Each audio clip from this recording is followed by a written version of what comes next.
मित्रांनो, माझ्या यूट्यूब चॅनलमध्ये तुमचं मनपूर्वक स्वागत आहे। तर मित्रांनो, आज आपण या व्हिडिओच्या द्वारे ऐकणार आहोत भद्रसेन राजाची कथा। हा अध्याय खूप छान आहे। हा अध्याय ऐकला म्हणजे आपल्याला 1000 गायी दान केल्याचे पुण्य मिळते, 1000 महारुद्र अभिषेकाचे पुण्य मिळते। म्हणजे हा अध्याय असा आहे की जर आपण हा ऐकला तर आपले मृत्यूगंडसुद्धा जवळ आलेला राहिला, मृत्यूकालसुद्धा जवळ आलेला राहिला तरी पण मृत्यूकाल आपला कसा पण दूर जातो, एवढा या अध्यायामध्ये पावर आहे।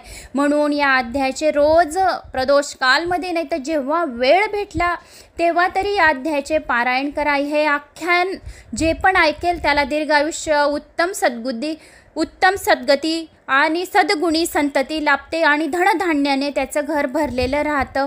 आणि जर हा अध्याय त्रिकाळ म्हणजे 3 वेळा जर आपण ऐकला तर आपली कशी पण महाभयानक संकटे राहतात, मृत्यूकाल राहतो, कसा बी रोग राहतो, काही पण राहतो, तो सर्व नाहीसे होते।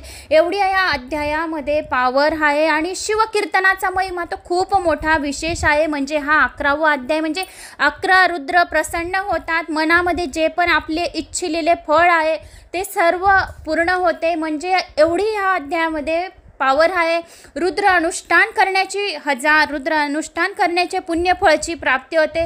ग्रह पीडा राहिली, पिशाच पीडा राहिली, रोग पीडा, कशी पण पीडा, कोणाची नजर लागलेली राहिली तर या अध्यायामुळे सर्व आपले नाहीसे होते आणि सुख, समृद्धी, शांती, पैसा, अडका, बरकती एवढं या अध्यायामध्ये आहे।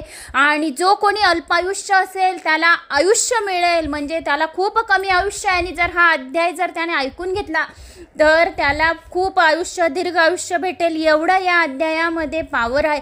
तर हा अध्याय शेवटपर्यंत ऐका। माझी कळवळीची विनंती आहे तुम्हाला की हा अध्याय शेवटपर्यंत ऐका आणि याचं पारायण करा, रोज ऐका, जेव्हा वेळ भेटला तेव्हा ऐका। सोम प्रदोष आणि तसे शनी प्रदोष हे सुद्धा खूप महत्त्वाचे प्रदोष आहेत, तर प्रदोषाच्या दिवशी सुद्धा हे अध्याय ऐकले तरी सुद्धा चालेल, जेव्हा वेळ भेटला तेव्हा ऐका।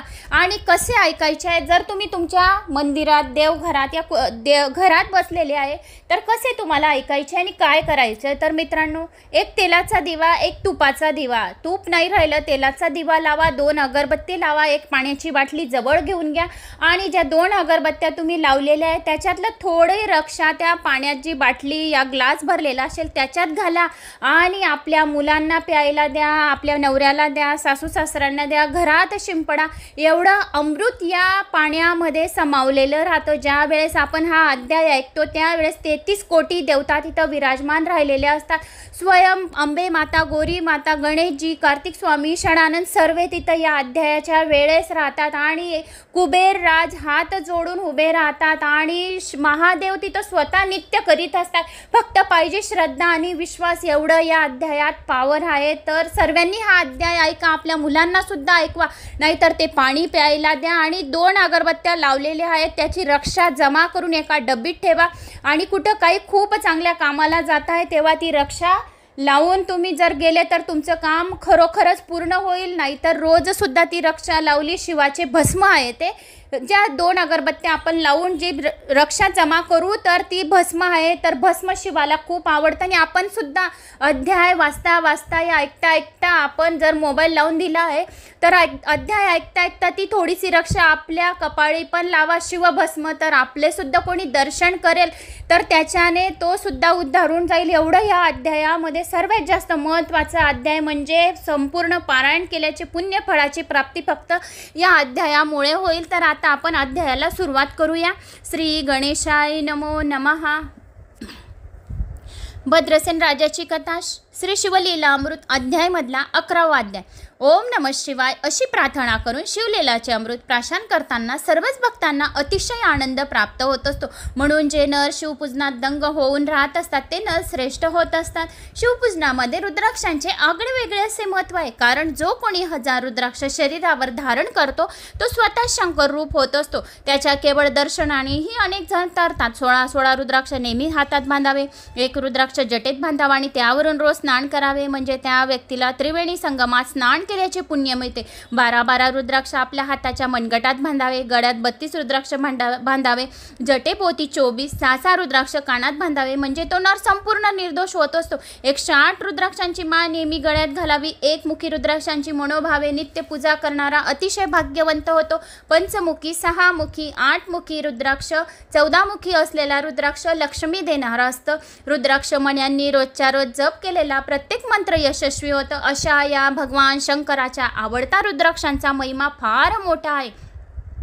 सुंदर, पतिव्रता, गोड बोलणारी स्त्री जर पूर्वजन्मीची पुण्य असेल तरच एखाद्या व्यक्तीला पत्नी म्हणून लाभते. श्रीमंत, विद्वान आणि गुणी मुलगा पूर्वजन्माच्या पुण्य संचय असेल तरच लाभते. श्रीमंत, विद्वान आणि गुणी मुलगा पूर्वजन्माची पुण्य संचय असेल तरच प्राप्त होत असतो. तसेच सर्व ज्ञानी, कृपावंत, तपाचरणी आणि शिवभक्त असा गुरु, हुशार, गुरुवर अढळ व निष्ठा श्रद्धा ठेवणारा असा उदार शिष्य आणि समाशील असणारा पुढारी हे सारे नेहमी पूर्व पुण्यानेच लाभत असतात. सांगणाराकडे पूर्ण लक्ष देऊन ऐकणारा श्रोता, उदार असा यजमान, कुलीन व श्रेष्ठ घराण्यात जन्म, सुंदर, सुडोल आणि आरोग्य शरीर संपन्न पूर्व पुण्यानेच प्राप्त होत असते. फार वर्षापूर्वी काश्मीरमध्ये भद्रसेन नावाचा एक राजा राज्य करीत होता. त्याच्या दरबारामध्ये एक अतिशय हुशार व चतुर प्रधान होता. राजा व प्रधान दोघी अतिशय सद्गुणी होते. दोघांची भगवान शंकरावर अतिशय भक्ती होती, श्रद्धा होती. भद्रसेन राजाला आणि प्रधानाला शंकराची आराधना केल्यानंतरच पुत्र झाले. राजपुत्राचे नाव होते सुधर्म आणि प्रधानपुत्राचे नाव होते तारक. दोघेही बालपणापासूनच आपल्या वडिलांप्रमाणे शिवभक्त होते, त्यामुळेच ते एकमेकांचे मित्र बनले. लहानपणापासून त्यांची वैराग्यवती दिसून येत होती. दोघे कुमार 5 वर्षांचे. त्यांच्या माता आणि दासदासी त्यांना उत्तम वस्त्रे नेसवत असत, तरतरचे अलंकार घालीत, अत्तरे लावीत असत. पण हे दोन्ही कुमार ते सर्व काढून फेकून देत असत आणि आपल्या सर्व अंगाला भस्मापासून रुद्राक्षांच्या माळा गळ्यात घालीत असत. एका बाजूला एकांतात एकटे बसून शिवस्मरण करणे त्यांना फार आवडत असे. प्रधान आणि राजा हे दोघेही आपल्या मुलांचे असे वागणे पाहून फार आश्चर्यचकित होते. त्यांना वस्त्रे आभरणे का आवडत नाही हे त्यांना काही केल्या समजेना. त्यांच्या अंगाचे भस्म पुसून त्यांना चांगली वस्त्रे बळबळीत नेसवली, अनेक उत्तम ते दागदागिने घातले, तर हे कुमार सर आपल्या अंगावरून उतरून ब्राह्मणांना दान करून टाकीत असे. राजांना दोघांना शिक्षा करून पाहिले, मारून पाहिले, दोघांना एकमेकांपासून दूर ठेवले, पण दोघे आपले व्रत सोडित नसत, शिवस्मरण सतत चालू ठेवीत असत. राजा आणि प्रधान दोघेही अतिशय चिंतातूर झाले होते. एके दिवशी पराशर ऋषी आपल्या सर्व गोतवळ्यासह काश्मीरला आले. पराशर ऋषी ज्ञानाने खूपच श्रेष्ठ होते, त्रिकाल ज्ञानी असे होते. श्रेष्ठ अशा वशिष्ठ मुनींचे नातू होते. त्यांच्या काळात यज्ञ कार्यात राक्षस अडथळे आणि त्यांनी राक्षसछत्र केले होते. पूर्वी ज्याप्रमाणे माणसे सर्वत्र वावरतात त्याप्रमाणे सगळीकडे मोठ्या प्रमाणात राक्षस वावरत होते. त्यांच्या सानिध्यात आलेल्या सर्व प्राणीमात्रांना त्रास देत होते. म्हणून यज्ञ करून पराशर ऋषींनी सर्व राक्षसाचा नाश केला. जन्मजय राजाने सर्पयज्ञ चालवत असताना ज्याप्रमाणे अस्तिक ऋषींमध्ये पडून तो थांबवला आणि सर्व सर्पकुळाचा नाश होऊ दिला नाही, त्याप्रमाणे पुलिस्ते मुनी पराशर ऋषींच्या राक्षसछत्राच्या मध्ये पडले. म्हणून पराशर ऋषींचा राक्षस यज्ञ थांबला. त्यामुळे रावण, कुंभकर्ण वगैरे सारेच राक्षस वाचले. ब्रह्मदेवावर राग करून जेव्हा विश्वामित्रांनी आपली प्रतिसृष्टी निर्माण केली होती तेव्हा पराशर ऋषींनी त्या बलाढ्य प्रतिस्पर्धेला अतिशय जर्जर केले होते. असे श्रेष्ठ ऋषी आता भद्रसेनाच्या राज्यात आले. पराशर ऋषींचा नातू शबयोगेंद्री भद्रसेन राजाचा कुलगुरू होता. ऋषी आपल्या नगरात आल्याची बातमी कळताच राजा व प्रधान धावत त्यांना सामोरे गेले. ऋषींची यथासांग पूजा करून सरांना वस्त्रंगार देऊन मोठ्या मानाने त्यांना आपल्या घरात घेऊन आले. नंतर राजाने पराशर ऋषींना नमस्कार केले व म्हटले, मुनिराज, आमचे दोन्ही पुत्र या वयात एकदम विरसक्त आहेत. त्यांना चांगले अलंकार का आवडत नाही? रुद्राक्ष आणि भस्मलेपन मात्र अतिशय आवडते. ते दोघे नेहमी एकांतात बसतात, दांडगे अजिबात करीत नाही. राजविलास त्या दोघांनाही आवडत नाही. हत्तीच्या सजवलेल्या सुंदर अशा अंबारीत ऐटीत बसायला आवडत नाही. अशा तऱ्हेने वीरशक्तीने शिवभक्ती केली तर मग आमच्यानंतर पुढे राज्य कसे करतील याची आम्हाला फार काळजी पडली आहे. तेवढ्याच राजा आणि प्रधानांचे ते दोन्ही कुमार तेथे आले. पराशर गुरूंनी त्यांच्याकडे टक लावून पाहिले. तळपडणाऱ्या चंद्रसूर्याप्रमाणे दोघे खूप तेजस्वी दिसत होते. पराशर ऋषींनी दोघांना आपल्या जवळ घेतले आणि ते राजाला म्हणाले, हे दोघे असे विरसक्त आणि शिवभक्त का आहेत ते तुला सांगतो, ते तू ऐक. फार फार वर्षापूर्वी या काश्मीर देशातच नंदीग्राम नावाचे एक फार मोठे शहर होते. त्या नगरात महानंदा नावाची एक वेश्या राहत होती. महानंदा दिसायला अतिशय सुंदर होती. प्रत्यक्ष मधून सुद्धा तिला पाहून वेडावेल अशी तिची काया खूप नाजूक आणि अतिशय डोलदार होती. तिची आई आणि भाऊ असे दोघजण तिच्याजवळ राहत असत. तिचे हिरे माणिके लावून बनवलेली शय्या, सुंदर सजवलेला पलंग, त्यावर अत्यंत मुलायम राजशय्या, चंद्राच्या किरणासारखा अतिशय शीतल प्रकाश त्यावर सांडलेला अशी सुंदर होती. तिचे गाईगोठे गुराणे गच्च भरलेले होते. दारात उत्तम प्रतीचे हत्ती झुलत होते. तिच्या गायनाने किन्नर सुद्धा थक्कावून स्वस्थ बसत होते. तिची नित्यकला पाहून सर राजे माना डोलावून तिला दाद देत असेल. तिच्याशी एकदा तरी रती क्रीडा करायला मिळावी, तिचा सहवास असेल, थोडा वेळ का होईना मिळावा, यासाठी मोठे मोठे राजे लोक तिच्या दारी तिष्ठत बसत असत. महानंदा वेश्या असूनही अतिशय पतिव्रता वृत्तीची होती. एकदा का तिने एका पुरुषाला शब्द दिला की त्याचा एक दिवस पुरा होईपर्यंत ती प्रत्यक्ष इंद्रालाही वश होणे शक्य होत नसे. भगवान शंकराची ती निसीम भक्त होती. तिचा स्वभाव अतिशय दानशूर आणि खूप खूप उदार असा. सोमवार, प्रदोष, शिवरात्री हे व्रते ती नेहमी मनापासून करीत असे. आपल्या घरी अन्नछत्र चालवीत असे. रोज लक्ष बिल्वपत्रांनी शंकराची पूजा करीत असे आणि श्रावण मासात जे कोटिलिंग करून घेत असे आणि दारी आलेला जे काही याचक मागेल ते महानंदा त्याला देत असे. या महानंदेने आपल्या घरी एक कोंबडा आणि माकड पाळले होते. त्यांच्या गळ्यात सुद्धा ती रुद्राक्षमाळा घालून ती त्यांना नित्य करायला शिकवीत असे. तिची जी नित्यशाळा केलेली होती त्यात तिने सुंदर शिवलिंग स्थापले होते. या दोघांना ती नेहमी शिवासमोर बांधून ठेवीत असे. ब्राह्मण पुराण सांगत त्यावेळी ते दोघंजण लक्ष देऊन ऐकत असत. मग त्यानंतर महानंदा या दोघांना सोडून देत असत. आपण स्वतः भान हरपून शंकरासमोर नित्य करीत असे आणि कुकुट या मरकट या दोघांनाही कौतुकाने नाचायला लावत असे आणि त्यांच्या दोघांच्याही गळ्यावर कपाळावर ती प्रेमाने नित्य नियमितपणे भस्म चर्चित असे. याप्रमाणे महानंदे बरोबर दोन्ही प्राण्यांना आपाप शुभजन घडत होते. एके दिवशी सदाशिव स्वतः महानंदेचे सत्व बघण्यासाठी तिच्या पतिव्रतेची परीक्षा घेण्यासाठी नंदीग्राम गावी आले. यासाठी त्यांनी रूप बदलले आणि सौदागराचा वेश धारण करून शंकर महानंदेच्या घरी गेले. सौदागराच्या रूपातील शंकराचे रूप पाहून महानंदा अगदी पार वेडावली. तिने सौदागराला घरात बोलवले. सौदागराच्या आदराने चौकशी करून तिने त्याला आपल्या मंचकावर अतिशय प्रेमाने हात धरून बसवले. सौदागराच्या एका हातात एक अतिशय बहुमूल्य सुंदर असे रत्न कंकण होते. ते इतके तेजस्वी होते की वस्तू पृथ्वीवर तयार झालेली नाही. कोणाही पाहणाऱ्याच्या लक्षात येत होते. महानंदा त्या कंकणाकडे पाहत होती. तिच्या मनातील ही भावना बरोबर ओळखून सौदागरूपी शंकरांनी ते कंकण काढून तिच्या हातात घातले. त्याबरोबर ती अतिशय हर्ष झाल्याने म्हणाली, तुम्ही मला हे पृथ्वीमोलाचे कंकण दिले आहे. मी ही 32 लक्षणी पद्मिनी आहे. मी तुमचा 3 दिवसासाठी स्वीकार केला आहे. आता 3 दिवस मी फक्त तुमचीच आहे. तुम्ही असेपर्यंत 3 दिवस मी अन्य कुणाकडे अजिबात लक्ष न देता पतिव्रते सांभाळीन. सौदागर तिला हो म्हणाला. मग त्यांनी आपल्या जवळील तेजस्वी दिव्यलिंग काढले व समोर ठेवले. ते लिंग पाहतात जय जय चंद्रोमणी असे म्हणत महानंदा भजनात पूजनात स्मरणात दंगून गेली. या लिंगावरून कोठी अशी कंकणे वळवून टाकावीत असे तिला वाटले. सौदागर तिला म्हणाला, महानंदे, हे लिंग म्हणजे माझा प्राण आहे, तेव्हा तू हे अतिशय सांभाळले पाहिजेस. हे जर भंगले किंवा जळाले तर मी अग्नीमध्ये प्रवेश करीन. तेव्हा हे तू अतिशय नीट जपून ठेव. महानंदेने अतिशय काळजीपूर्वक आपल्या नित्यशाळेत सौदागराचे दिव्यलिंग असे नेऊन ठेवले आणि ते अत्यंत लाडीवाळपणे सौदागराला म्हणाली, स्वामी, 3 दिवस जसे आपल्यासाठी या शरीराचे आरक्षण केले तसेच हे दिव्यलिंग अगदी सुरक्षित ठिकाणी ठेवीन. हे पा माझ्या नित्यशाळेला तेथे माझे रक्षक कुकुट व मरकट आहेत, ते सांभाळतील ना हे लिंग. सौदागर आणि महानंदा दोघे मंचकावर झोपले. तेवढ्यात तिची परीक्षा पाहण्यासाठी शंकराने अग्नीला महानंदेच्या नित्यशाळेत आग लावण्याची आज्ञा केली. नित्यशाळेला आग लागली. सगळीकडे आग आग आग आग अशी आरडाओरडा सुरू झाली. धावपळ सुरू झाली. शेजारचे लोक धावत नित्य शाळेपाशी येऊ लागले. सौदागराने अत्यंत सुखात गाळ झोपलेल्या महानंदेला हलवून उठवले व सांगितले, महानंदे, जागी हो, आपल्या घरात कुठेतरी आग लागली आहे. महानंदा जागी झाली. पाहते तो काय, आपल्या घरातूनच आगीच्या ज्वाळा निघत आहे. तिने आपल्या नित्यशाळेलाच आग लागली आहे हे लक्षात आले. तशा आगीत ती नित्यशाळेच्या आत शिरली. कोंबडा आणि माकड यांचे दोरे सोडले. त्याबरोबर ते पटकन रानात पडून गेले. अग्नीने ती सर्व नित्यशाळा पूर्णपणे जाळून टाकली आणि मगच तो शांत झाला. सौदागराने महानंदेला विचारले, महानंदे, माझे दिव्यलिंग सुरक्षित ठिकाणी ठेवले आहेस ना? तू ते मी सांगितल्याप्रमाणे व्यवस्थित ठेवले आहेस ना? हा प्रश्न ऐकताच आता महानंदा अतिशय घाबरली. आपण सौदागराचे दिव्यलिंग नित्यशाळेतच ठेवले होते हे तिला आता चांगलेच आठवले आणि ती एकदम शोक करू लागली. सौदागर म्हणाला, आज दुसरा दिवस आहे आणि माझे आत्मलिंग जळून भस्म झाले आणि मी तुला आधीच सांगितले होते की जर या लिंगाला काहीही झाले तरी मी अग्नीमध्ये प्रवेश करेन. आता तुझ्या चुकी करता मी प्राण देतो. असे म्हणून त्याने गावाबाहेर मोठी चिता पेटवली. दडदडून पेटलेल्या अग्नीला प्रदक्षिणा घातल्या. ओम नमः शिवाय असे म्हणून सौदागरूपी शंकरांनी अग्नीत उडी टाकली. महानंदा अतिशय व्यतीत अंतकरणाने सर्व पाहत होती. सौदागराने अग्नीत उडी टाकल्यावर तिने मनात निश्चय केला की मी 3 दिवसासाठी या सौदागराला स्वीकारले होते, म्हणजे या 3 दिवसासाठी मी याची पत्नीच होती. पती निधनानंतर पत्नीने सहगमन करावे हा शास्त्रार्थ आहे. असा विचार करून मग गावातील ब्राह्मणांना आपली सर्व संपत्ती दान केली. अश्वशाळा, हत्ती, घर इत्यादी सर्वांचे दान केले. मग स्नान करून महानंदेने सुद्धा आपल्या सर्व अंगावर भस्म लावले.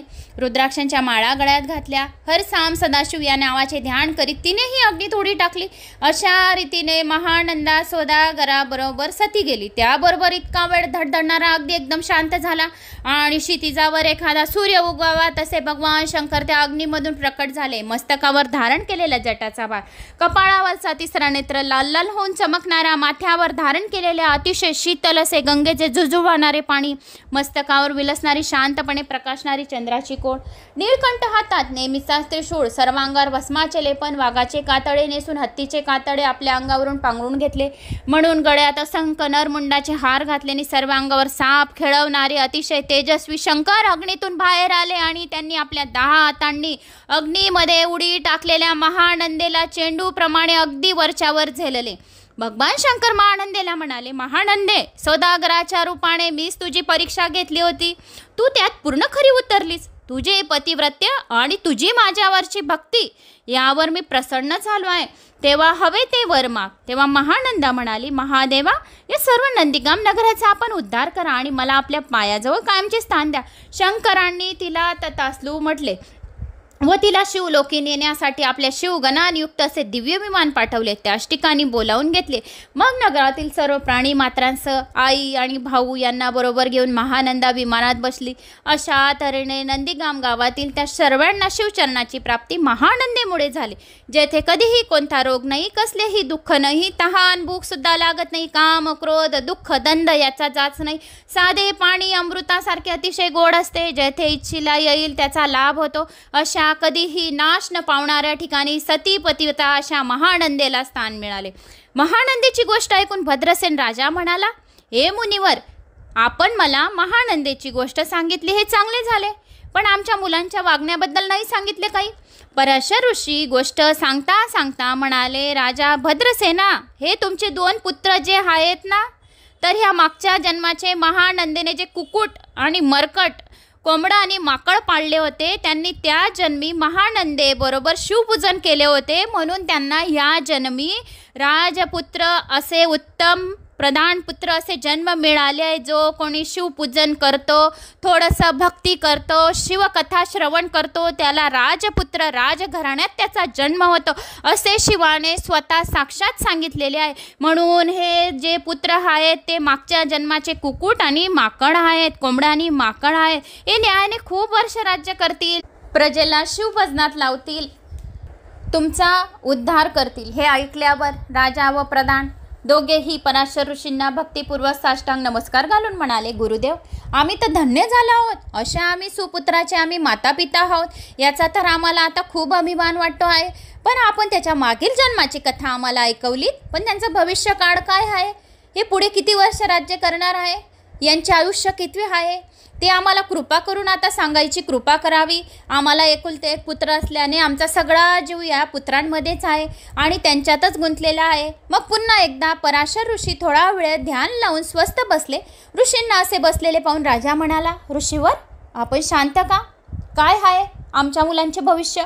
जे असेल ते ऐकण्याची आमची तयारी आहे. नंतर गंभीर आवाजात पराशर ऋषी म्हणाले, राजा, मी सांगतो ते ऐकून तूही सर्व सभा लगेच दुःख सागरात बुडून जाल याची मला पूर्ण कल्पना आहे. पण मला कळणारी सत्य गोष्ट सांगणे मला भाग आहे. खोटे सांगितले तर माझ्या ज्ञानास कमीपणा येईल, माझ्या साधनेत दोष लागेल, म्हणून मला सत्य तेच सांगितले पाहिजे. ऋषीवर्य, आपण आम्हाला स्पष्ट सांगावे अशी आमची विनंती आहे. भद्रसेन राजा म्हणाला, राजा, तुझ्या मुलाला आता 12 वर्ष पूर्ण झाली आहेत आणि त्याच्या विधी लिखिताप्रमाणे आजपासून 7व्या दिवशीच याच वेळेला तो मरण पावेल. पराशर ऋषी उद्गारले. हे वचन ऐकताच राजा भद्रसेन बेशुद्ध पडला. सर्वांची अंतकरणे शोकाने अतिशय विदीर्ण झाली. अंतपुराणात राणीवशात तर आकाशाला फाळून टाकेल असा आक्रोश सुरू झाला.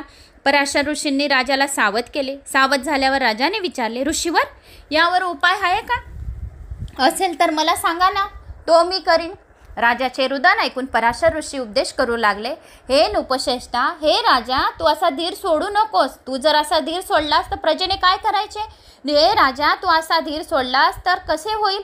ही पंचमहाभूते ज्यावेळी नव्हती, ज्यावेळी सूर्यचंद्र नव्हते, ही सारी माया नव्हती, त्यावेळी फक्त सर्व ब्रह्मांड शिवाने व्यापलेले होते. त्यांच्या हुंकारातून अहम ब्रह्म म्हणून जागृत अवस्था आली. ध्वनी म्हणजेच माया निर्माण झाली. तसेच या विश्वात आपणात दिसणारे त्रिविध अंकार शिवाच्या इच्छेने निर्माण झाले. त्याने आपल्या सत्वाशाने विष्णू, रजशाने ब्रह्मदेव, तमाशाने रुद्र निर्माण केला. नंतर त्याने ब्रह्मदेवाला सृष्टी निर्माण करायला सांगितली. तेव्हा ब्रह्मदेव मला म्हणाले, त्याचे काही ज्ञान नाही, मी अज्ञानी आहे, म्हणून आपण मला उपदेश करून त्यासंबंधीचे ज्ञान द्यावे. मग शंकरांनी त्यांना 4 वेदांचा उपदेश केला आणि 4 वेदांचे सार म्हणजे हा 11वा अध्याय रुद्र अध्याय आहे असे सांगितले आहे. या अध्यायात प्रत्यक्ष ज्ञानाहून संपूर्ण अगदी ज्ञान श्रेष्ठ जगात दुसरीकडे कुठेच नाही. हा रुद्र अध्याय म्हणजे स्वयं शिव आहे, स्वयं सदाशिव आहे असे प्रत्यक्ष शिवाने सांगितलेले आहे, असे महेशाने स्वतः सांगितले आहे. जो कोणी हा रुद्र अध्याय मनापासून आणि पूर्ण भक्तिभावाने वाचतात किंवा ऐकतात किंवा त्याचे दर्शन घेतल्याने सुद्धा व्यक्ती उद्धारून जातात. मग ब्रह्मदेवांनी प्रत्यक्ष शंकराकडून घेतलेल्या आपल्या 7 मानसू पुत्रांना हा रुद्र सांगितला होता. तेथून अत्यंत तपस्वी ज्ञानी श्रेष्ठ अशा ऋषींच्या मुखातून हा अध्याय पृथ्वी तलावावर आलेला आहे. जो या अध्यायाचे अत्यंत मनापासून पारायण करतो त्याच्या दर्शनाने तीर्थसुद्धा पावन होऊन जातात आणि स्वर्गातले देवसुद्धा अशा व्यक्तींचे दर्शन घ्यायला अत्यंत आतुर होत असतात. असा हा रुद्र महिमा आहे. हा रुद्र महिमा ज्यावेळी फार वाढला त्यामुळे यमपुऱ्यामध्ये फार ओर पडली होती. यमदूतांना काहीच काम पृथ्वीवर उरले नाही. अशा तऱ्हेने यमपुरी चोच झाली तर स्वर्गाचे काही खरे नाही, कारण येथे भयंकर गर्दी होईल. त्यामधून देवतांनी आव्हान निर्माण होऊ शकेल म्हणून पृथ्वीवर स्थिती तशीच राहण्यासाठी मग यमाने अभक्तीला, नास्तिकतेला पृथ्वीवर पाठवले. तिच्या सांगण्यावरून या अध्यायावरून येथे कुतुकवादी वाद घालू लागले.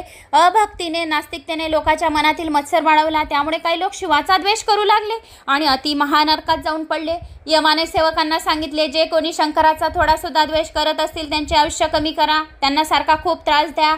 जो कोणी शिव मोठा, विष्णू लहान, विष्णू मोठा, शंकर लहान असा भेदाभेद करत असेल त्यांना मागे पुढे न पाहता खुशाल नरकात घाला. ज्यांना रुद्र अध्याय अजिबात आवडत नाही त्यांना खुशाल कुंभीपाकात फेका. या रुद्र अध्यायाची मनापासून भक्तिभावाने पारायण करणाऱ्याचे आणि हा अध्याय ऐकणाऱ्यांचे आयुष्य वाढवा. म्हणून हे राजा, आता नियमितपणाने तू रुद्र अध्यायाची पारायणे कर. शिवावर अभिषेकाची सतत धार धार, म्हणजे तुझे जे संकट येणार आहे ते टळेल. किंवा इथे शतघटाची स्थापना कर. दिव्य वृक्षाची पाणी आणून घटातील सर्व पाणी मंत्राने पवित्र कर आणि त्या पाण्याने तुझ्या पुत्राला स्नान घाल. रोज रुद्र अध्यायाची 10,000 आवर्तने कर आणि 7 दिवस सतत आवर्तने कर, म्हणजे तुझे येणारे संकट एकदम टळेल. भद्रसेन राजाने अत्यंत नम्रतेने पराशर ऋषींचे पाय धरले आणि म्हणाले, मुनिराज, आपण तर ऋषी श्रेष्ठ आहात. काळ, मृत्यू, भय, शोक यापासून तुमच्यासारखे गुरुशिवाय माझं कोण रक्षण करणार आहे? तुम्हीच मला संकट निवारण्यासंबंधी मार्गदर्शन केले आहे. तुम्हीच मला आता ताबडतोब काही सांगा. आपण आचार्य म्हणून हा अभिषेक करा आणि 10,000 आवर्तने करावीत ही माझी प्रार्थना आहे. तेव्हा तुम्हीच मुख्य आचार्य म्हणून काम करा. तुमच्या बरोबर ऋषीमुनी आहेतच, सांगाल तर अजून बोलावून आणतो. आपण लगेचच प्रारंभ करावा. मग राजा भद्रसेनाने 1000 ब्राह्मणांना बोलवले. हे सर्व ब्राह्मण उत्तम प्रकारचे शिवभक्त होते, विद्वान होते, सदाचारी होते. परधन, परस्त्री यांच्याविषयी त्यांच्या मनात मुळीच आसक्ती नव्हती. पापाचा पैसा मिळवणारे मुळीच नव्हते. आकाशातून भरगाव वेगाने जाणाऱ्या सूर्याचा रथ शाप देऊन थांबू शकतील असे त्यांचे तपसामर्थ्य होते. ज्ञानाने प्रत्यक्ष शंकराला कैलासावर खेचून आणतील एवढा त्यांच्यात प्रभाव होता. असे 1000 ब्राह्मण ब्राह्मण आल्यानंतर 1000 घटांची पराशर मुनींनी तेथे स्थापना केली. तीर्थक्षेत्राच्या अत्यंत पवित्र नद्याचे पाणी त्यात भरून ठेवले. शुभ अशी आंब्याची ताजी पाने प्रत्येक घटात घातली आणि सर्व तयारी पूर्ण होताच रुद्रघोष सुरू झाला. शिवनामाचा गजर सारखा रात्रंदिवस सुरू होता. 7 दिवस अशा तऱ्हेने पूर्ण झाले. 7व्या दिवशी पूर्वी वर्तवलेल्या भविष्याप्रमाणे यमराज बाळ सुधर्माचे प्राण घेण्यासाठी आले. भद्रसेन राजाच्या घरी आले. मृत्यू वेळ आली. सुधर्म बेशुद्ध होऊन पडला. हृदयाचे स्पंदन सुद्धा थांबून गेले. हृदय बंद होऊन गेलं. एक घटका संपली. राजा भद्रसेनाची पुत्राची अवस्था पाहून मनात अतिशय व्याकुळ झाला. नंतर पराशर ऋषींनी जे स्थापन केलेले पवित्र जल होते, पवित्र रुद्रातले घटातले जल बाळाच्या अंगावर शिंपडले. त्याबरोबर हळूहळू बाळ शुद्धीवर आला. त्याने आपले डोळे उघडून पाहिले. अतिशय आनंदामुळे भद्रसेनाच्या डोळ्यातून आनंदाश्रू खूप रडू लागला आणि आनंदाश्रू गळू पाहिले. अतिशय आनंदामुळे भद्रसेनाच्या डोळ्यातून आनंदाश्रू गळू लागले आणि सुधर्म उठून बसला. तेव्हा पराशर मुनी राजाला म्हणाले, आपण जिंकलो. पहा, बाळाची मृत्यू वेळ टळून गेली ह्या अध्यायामुळे. पहा, तो उठून बसला. मग त्यांनी सुधर्माला विचारले, बाळा, तुला काही आठवतं का? काय झालं होतं तुला? तर तू बेशुद्ध का झाला होता? पराशर ऋषींनी सुधर्माला विचारले, तुला काही आठवतं का?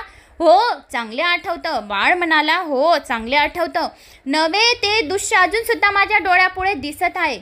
एक भयंकर पुरुष माझ्या जवळ आला. त्याचे लांब लांब सुळे बांधलेले होते. तोंडाबाहेर आलेले होते. त्यांचे डोळे अग्नीसारखे अगदी लाल होते. जटा वर बांधल्या होत्या आणि कपाळाला शेंदूर फासला होता. असा तो मनुष्य माझ्या जवळ आला आणि माझ्या दंडाला घट्ट पकडले. असा हा भयंकर पुरुष मला धरून नेत होता. पण तेवढ्यात काय झाले? तेवढ्यात 4 अत्यंत तेजस्वी पुरुष तेथे धावत आले.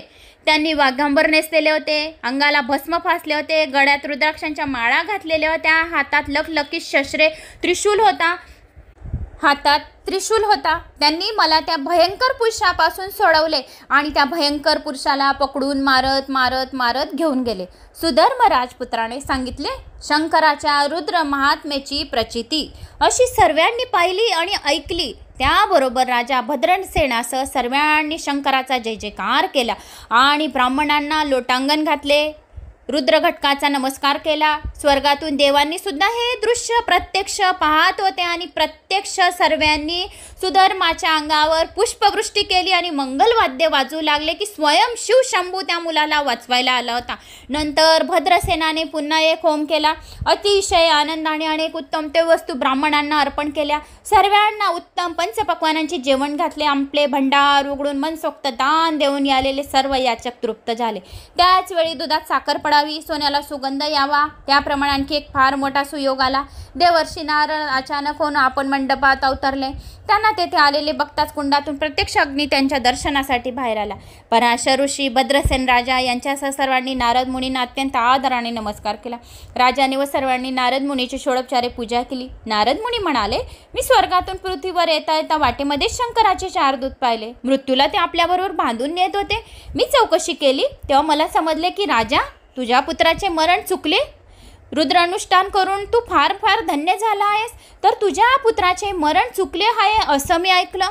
तर तू रुद्रानुष्ठान करून खूप धन्य झाला आहेस. तुझ्या पुत्राच्या रक्षणासाठी स्वयं शिव आला होता. स्वयं वीरभद्राला पाठवले होते आणि माझ्या देखतच त्याने स्वतःच मृत्यूला विचारले. कोणाच्या आज्ञेने तू भद्रसेन राजाच्या मुलाचे प्राण घ्यायला गेलेस? त्याला तर आणखी 10,000 वर्षाचे आयुष्य होते. तो सार्वभौम राजा होईल. शिवमहिमा तुला ठाऊक आहे ना? मग तुझी अशी मर्यादा सोडून अशा प्रकारे वागलाच काय? तेव्हा मृत्यूने उत्तर दिले, क्षमा करावी मला महाराज, पण मी नेहमीप्रमाणे आपल्याकडे असलेली महाराज भद्रसेनाची पत्रिका वाचून पाहिली होती. त्यामध्ये स्पष्टपणे 12व्या वर्षीच त्याला गंडांतर होते. माझ्या प्रत्यक्ष पाहण्यात आले म्हणून माझ्या हातून अपराध झाला. मग त्याच्या हातून घडलेल्या या अपराधामुळे कष्टी झालेल्या यमाने शंकराचे स्तवन केले. न कळत आपल्या हातून अपराध झाला त्याची सुद्धा क्षमा मागितली असे पुन्हा पुन्हा विनवले. नारदाच्या असे तऱ्हेचे बोलणे ऐकून राजाने अत्यंत लीनतेने भक्तिभावाने लोटांगण घातले. मुलाच्या मृत्यू टळलेले झालेले अतिशय आनंद पित्तरख्यांख्याचा रुद्र करून मोठा उत्सव केला. अशा तऱ्हेने 100 रुद्र केले की तो पुरुष शतायुष्य होतो. 100 वेळा हा अध्याय ऐकला म्हणजे तो पुरुष शतायुष्य होईल आणि रुद्र महात्म्याचा अध्याय वाचला किंवा ऐकला म्हणजे तो माणूस स्वतः शिवरूप होऊन जातो. तेथेच त्याच्या जन्म मरण्याच्या फेऱ्यामधून मुक्त होतो. त्याचा मृत्यूगंड टळून जातो. नंतर नारद मुनी गुप्त झाले. भद्रसेन राजाने अपार दक्षिणा देऊन आपल्या गुरुला संतुष्ट केले. नंतरच अत्यंत आदराने त्यांना निरोप दिला.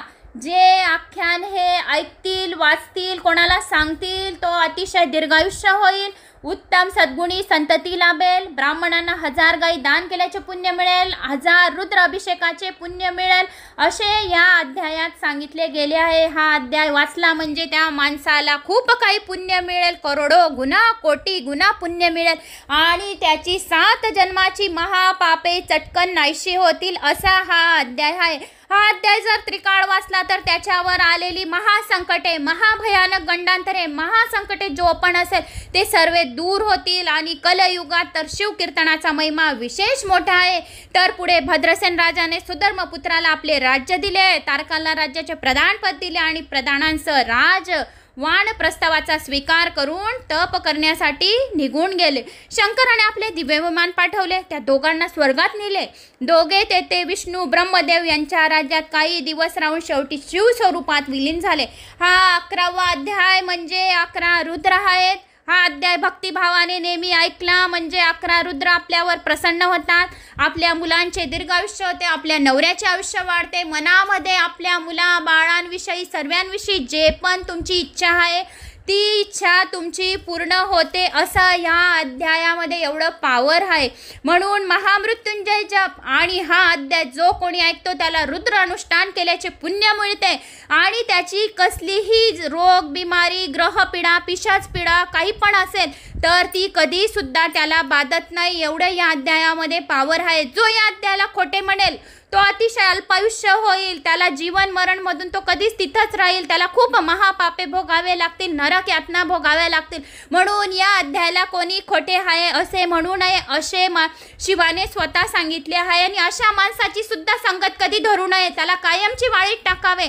जर विष खाणाऱ्याच्या पंक्तीला बसून जेवले तर जेवणाऱ्याला सुद्धा मृत्यू येणार. म्हणून या नास्तिकेची संगत कधीच धरू नये, असं या शिवलीला अमृताच्या 11व्या अध्यायामध्ये एवढं सांगितलेलं आहे. आणि जो कोणी रुद्र अध्यायाचा हा अध्याय ऐकतो, वाचतो, कोणाला सांगतो त्याला खूप कोटी गुणा पुण्य मिळते. त्याचं घर हमेशा आनंदाने भरलेलं राहतं, धनधान्याचा भंडार त्याचा भरलेला राहतो. असं हे सर्व शिवलीला अमृत वाचण्याने, ऐकण्याने शक्य होईल. हा एक रुद्राचा अध्याय जरी ऐकला तरी याला पारायण करणाऱ्याचा रोज रुद्र केल्याचे पुण्य मिळते, त्याच्या घर अतिशय आनंद भरलेला असतो. ओम नमः शिवाय. हर साम सदाशिवाय नमो नमः. तर मित्रांनो, इथे हा शिवलीला अमृत 11वा अध्याय समाप्त झालेला आहे. तर मला अशी आशा आहे की तुम्हाला माझा हा अध्याय आवडला असेल. आवडला तर आताच एक लाईक करा आणि कमेंट्समध्ये जय श्री महाकाल, ओम नमः शिवाय, तुमच्या गावाचं नाव काहीतरी कमेंट्समध्ये करा माझा आत्मविश्वास वाढवण्यासाठी. आणि चॅनलला सबस्क्राईब करा. महाकाल के उपाय 1 मिलियन ते पण चॅनल माझंच आहे. शालिनी भक्तिसागर कथा ते पण चॅनल माझंच आहे आणि शालिनी भक्तिसागर ते पण चॅनल माझेच आहे. तिघी चॅनलांवर अलग अलग येते सर्व काही उपाय कथा. तर तिघी चॅनलांना सबस्क्राईब करावे आणि जास्तीत जास्त जणांना हा अध्याय शेअर करा म्हणजे तुम्हाला सुद्धा 1000 रुद्र केल्याचे पुण्य मिळेल. आणि एक कमेंट्स करा म्हणजे 1000 गाई दान केल्याचे पुण्य मिळेल. एक लाईक करा म्हणजे तुमच्या घरी धनधान्याचा भंडार भरलेला राहील. जय श्री महाकाल. ओम नमः शिवाय.